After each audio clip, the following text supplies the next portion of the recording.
What's going on, YouTube? In my previous videos we've looked at individual camouflage patterns and their effectiveness in this environment. In this video we're going to look at our gear. We're going to look at everything from camouflaging your body to your weapon to the pack that's on your back. First thing we're going to talk about is your individual weapon. If you notice, two of these weapons are painted. They don't catch the eye as much as this all-black rifle. The shape and color of the rifle is very distinctive to the eye and will catch it. One thing we could do to help break up the weapon's outline is make a rifle wrap. Very simple to make. You can get the materials from them at a local Walmart. But the first thing you're going to need is one of these elastic bands.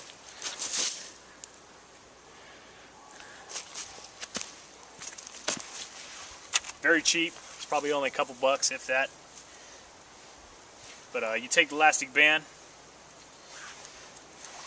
figure out how much length you're going to need by wrapping it around the weapon first. And then you're going to tie two loops at each end of the elastic band. Okay? Now, as far as what you're going to use for camouflage on the band, that's up to you. What I used on this is I just cut up an old duck blind, some camouflage mesh material. You can add burlap, jute, whatever you want to add to this. The only suggestion I make is that you don't put too much, because the more crap you have on there, the more possibility you're going to have of obscuring your sights or getting in the way of the actual functioning of the weapon. You don't need much, you just need something to break up your weapon. One alternative to painting your weapon or gear is you can get what's called Camouflaging. There's two rolls of it that I have right here. This is Marpat Woodland and Marpat Desert. But this stuff's great. You just wrap it around your gear. It's self-adhesive, so it sticks to itself, and you can undo it and reuse it and rewind it back up and use it again in the future. It's a great piece of gear. I highly recommend it, and it's pretty cheap.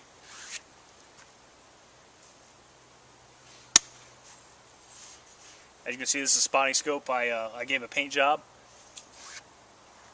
and this stuff would wrap around it very easily.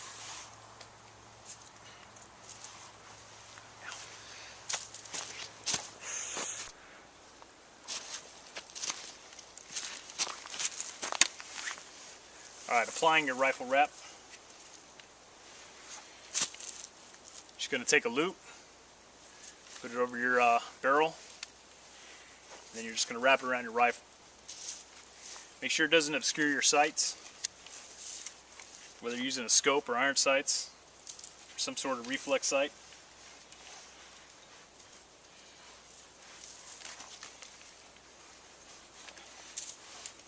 The other thing you don't want to do and avoid is letting any of this material get in the way of any type of action for the weapon. You don't want this causing any malfunctions or any errors that are operating the actual weapon.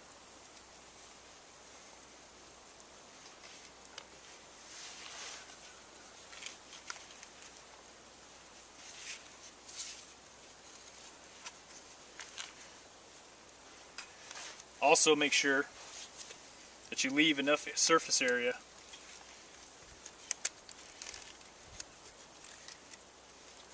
so that you have enough room to charge your rifle.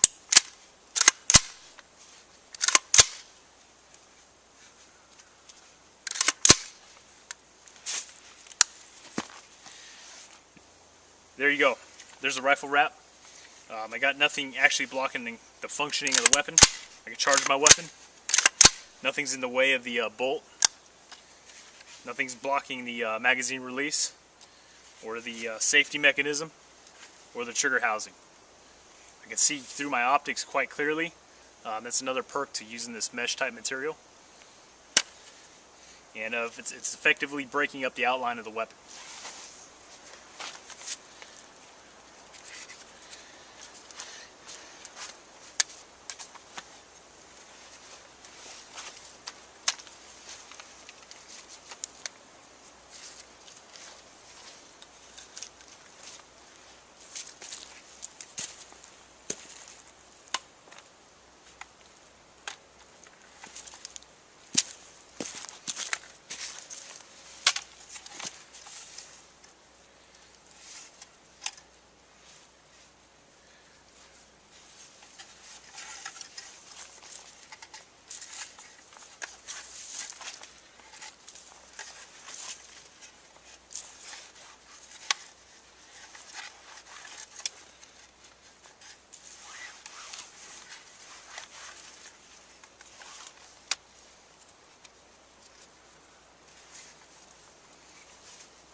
could apply this camo wrap to an all-black rifle and it'll help break it up as well. If you don't want to paint your rifle, again, you can apply this camo wrap to your rifle and it'll help break up the outline and break up some of that black so it's less recognizable to the human eye.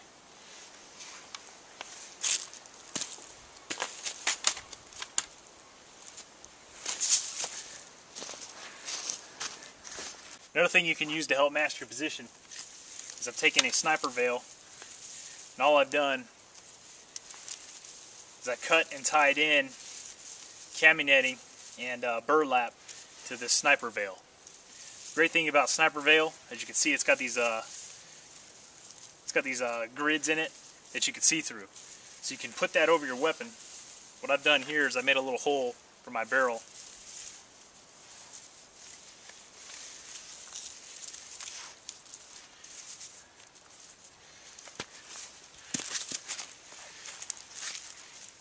You can put this over your weapon, and as long as you have the sniper veil over the actual scope, you're going to be able to see through that scope.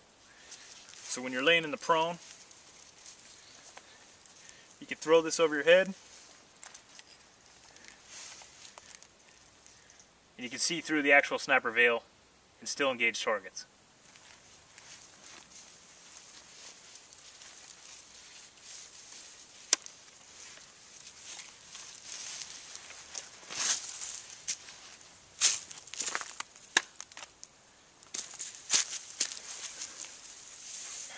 One of the perks to a sniper veil is you don't have the weight of a ghillie suit, and this is something that you could easily just roll up and throw inside your butt pack or inside a pack, a day pack, whatever you're carrying.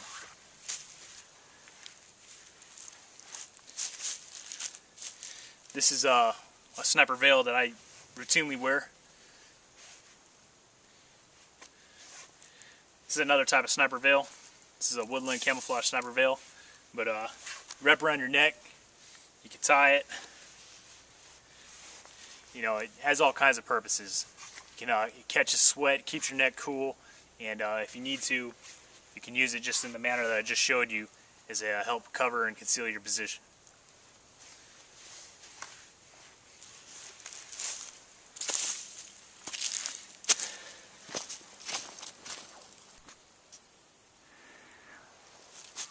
Next thing I'm going to talk about is ghillie suits. I'm not going to spend very long talking about ghillie suits. There's 101 videos on YouTube about ghillie suits and how to make them. Here's two that I made though. One of them I made for the springtime, obviously the one on the right with all the green, and the one on the left is for the fall with all the tan. These things are very easy to make. The materials don't even cost that much. But essentially, you just get a net.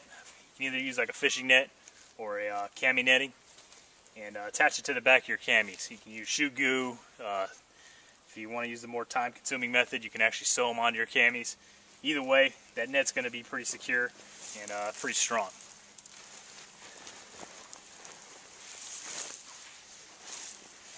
You're going to tie the burlap in with the net.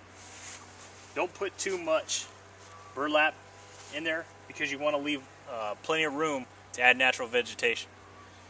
Using natural vegetation that's out here is what's really going to help conceal your position and you.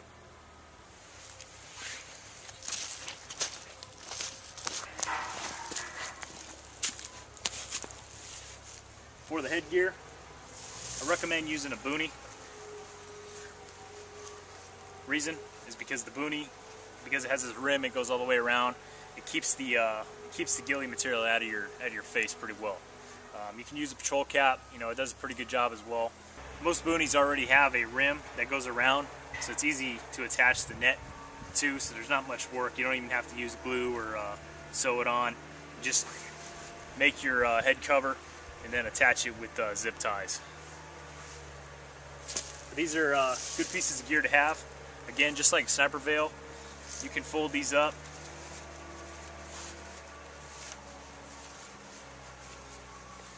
You can fold these suckers up and throw them in your butt pack, whether you're laying in an ambush or sitting in a hide or sitting in a recon position.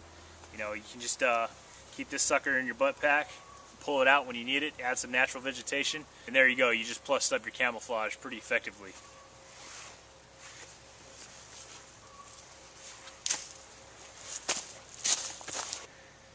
Ghillie suits are a good piece of gear. They can get pretty heavy and weighed down with all the burlap that you're tying on. They also make an artificial jute that is much lighter than regular burlap, but it adds significant weight once everything's all said and done. Next thing I'm going to talk about is your pack. I have a medium Alice pack here and a large ruck style Alice pack. These things are readily available. They're very cheap, so if you want to go this route, by all means, it's a great pack for the price. You can get them practically anywhere, a surplus store, on eBay, you name it. Other stuff that's on there is more modern day Molly type packs. Those are all great as well. But for the price, you're probably not going to find much better than an Alice pack. It's tried, it's true, it's readily available, you can't beat it. One way that you can camouflage your pack, whether it's an Alice pack or a new style Molly type pack, is you can get these pretty easily too. These are tire covers or pack covers. This is the U.S. military desert pack cover that you might have seen in Desert Storm or maybe early OEF. But you can take one of these pack covers and then make you pretty much a ghillie suit and attach it to your pack cover, and then all you got to do is put this over your pack, and there you go, you got a ghillie cover for your pack.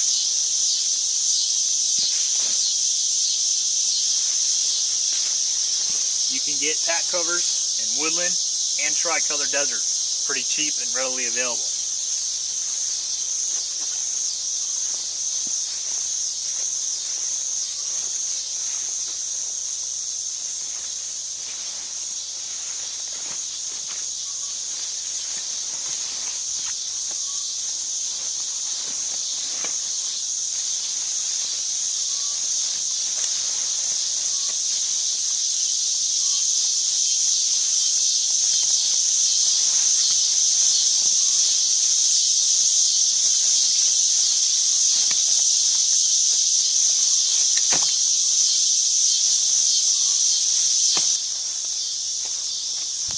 There you go. There's the pack cover on this Alice pack. As you can see, it just fits over the top of it. And then on the back, you got your straps. It doesn't interfere with you wearing it whatsoever. Pretty effective way to camouflage and break up the outline of your pack. Also, if you don't want to do this route, just a regular pack cover will help do the job and help break up the outline.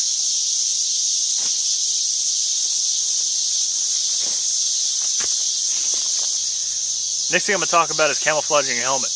You can either paint your helmet or put a camouflage cover on it.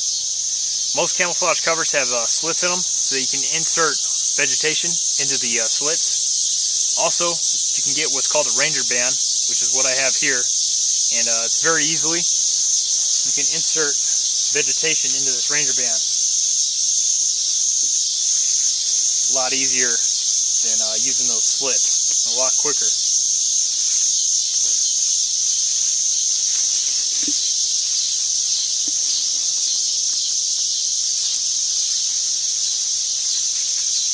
But it took me a couple seconds and it broke up the outline of the Kevlar. One thing I want to recommend though is if you're going to use a ranger band, take 2 safety pins, put them on the back or somewhere on the helmet. That way it retains the ranger band, because when you're moving, this vegetation can get caught on things and it'll rip that ranger band right off. Another method you could utilize is just getting some cami netting. Most cami nettings have 2 different colors, usually a green on one side and a tan on the other. So whatever environment you're operating in, you can use one or the other, whatever one suits your environment better. But you just drape that cami netting over the top and secure it onto your Kevlar with the ranger band.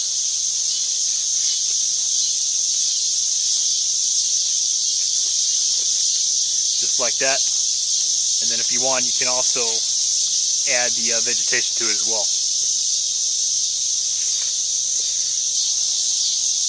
Next method we're going to look at is very popular in the Army, I think back in the 80s. But you're going to take a piece of 550 cord, You're going to tie some buttons onto it, and then take up some either some burlap or some old camis, rip them up into strips. And you're going to tie it to the 550 cord, and then these buttons you're going to use to insert into the Kevlar, into the vegetation slots.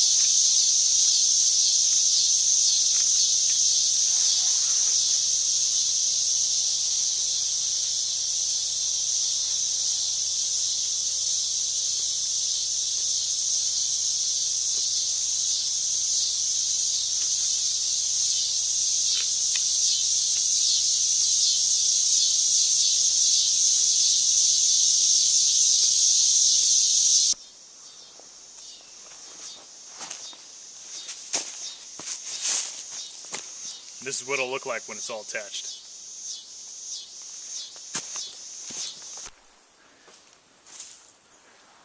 Alright, the next thing I'm going to talk about, if you got to build, let's say you got to build a hide, building an OP, something you're going to be needing to camouflage, there's a couple things you could use that are pretty lightweight and easily portable. This thing right here, this is pretty much a sniper veil, but a lot bigger. These are pretty cheap too. You can get it for probably $7. Most surplus outlets, but just a big sniper veil, and helps cover up, helps mask, and obscures enemy observation of your position. Next thing I want to show you is this is a camo netting. It's about 10 feet by 10 feet, but it fits in this little pouch.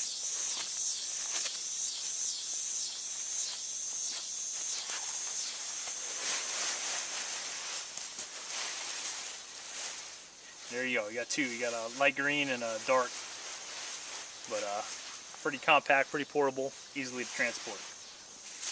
Probably fit inside your Alice pack pouch on the outside. Last thing, you should generally always have a poncho on you. Poncho can help build a hide site. You can either use it as a roof or put it as a blind, something on those lines. But again, a poncho is a good piece of gear if you're building a hide site, something you want to use to obscure your position and make yourself less observable to the enemy. Next, don't be afraid to paint your gear. Most gear comes in like a standard color, like OD or Coyote Tan. I just went to Walmart, got some spray paints, and you can give your gear a little bit of camouflage pattern and make it more effective in its environment by breaking up its outline. Next thing we're going to talk about is face paint. The natural oils on your skin will shine when exposed to direct sunlight, and at nighttime the moonlight and as well as illumination from a flare will make your skin shine. So what we're going to do is we're going to take dark colors, we're going to put them on the shiny portions, on your forehead, on your nose, your cheekbones, and your chin. We're going to take light colors and we're going to fill in shadow areas such as your eye sockets, underneath your nose, and underneath your lower lip. So I applied the light colors to the shadow areas. Now I'm going to start using the dark colors on the extremities like the nose, forehead, cheeks, and chin.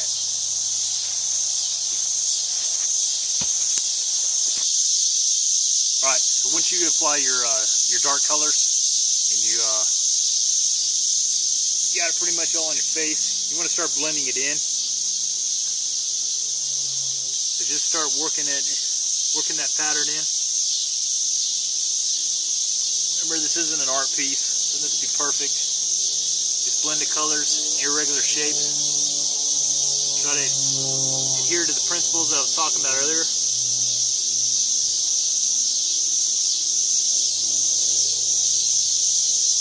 Just want to break up that face so it's not recognizable to the human eye.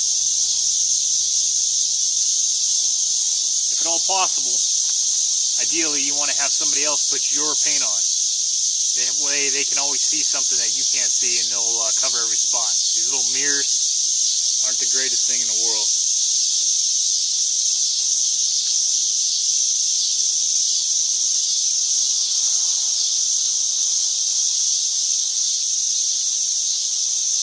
Make sure you get all those hard to see areas, back of your ears, on your neck.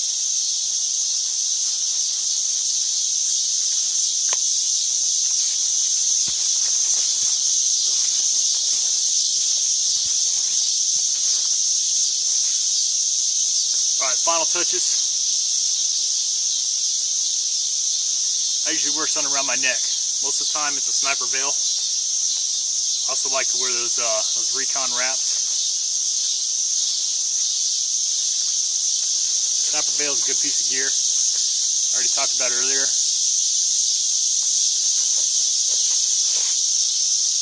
Comes in handy when you need to use it for building a hide or an OP.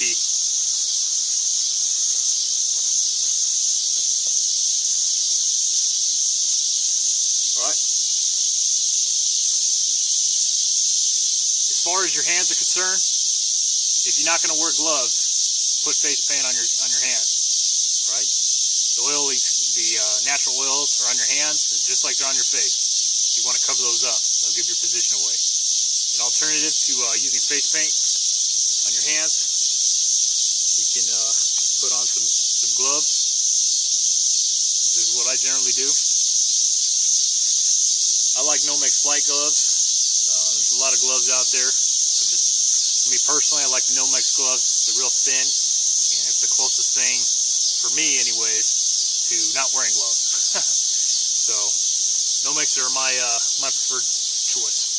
But that's it, YouTube. That's how you camouflage your face in a nutshell.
That's it, YouTube. That concludes this video on individual camouflaging and gear. If you'd like to see something done in the future, please leave it in the comment section. I'll take a look at it. If I can put it together, I'll go ahead and knock a video out on it. Thanks for watching. Hope you enjoyed the video.